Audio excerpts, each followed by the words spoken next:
রাতের নিস্তব্ধ আকাশে হঠাৎই দেখা মিলল এক অদ্ভুত আলোর রেখা। মুহূর্তের মধ্যে সেই রহস্যময় আলো ঘিরে শুরু হয় জল্পনা কল্পনা। কেউ বললেন ভিন গ্রহের উপস্থিতি, কেউ আবার অস্বাভাবিক কোনো প্রাকৃতিক ঘটনার আশঙ্কা প্রকাশ করেন। সামাজিক মাধ্যমে ছড়িয়ে পড়ে সেই আলোর একাধিক ছবি ও ভিডিও, যা ঘিরে সাধারণ মানুষের মধ্যে তৈরি হয় কৌতূহল ও আতঙ্ক।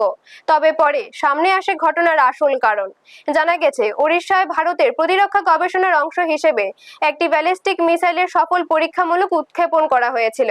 সেই উৎক্ষেপণের পরই আকাশে তৈরি হয় উজ্জ্বল আলো রেখা ও বিস্ফোরণের মতো দৃশ্য, যা দেশের বিভিন্ন প্রান্ত থেকে দেখা যায়।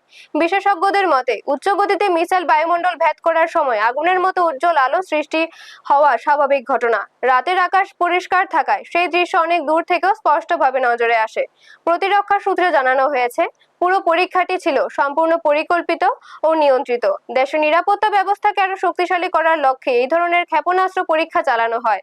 সাধারণ মানুষের আতঙ্কিত হওয়ার কোনো কারণ নেই বলেও জানানো হয়েছে।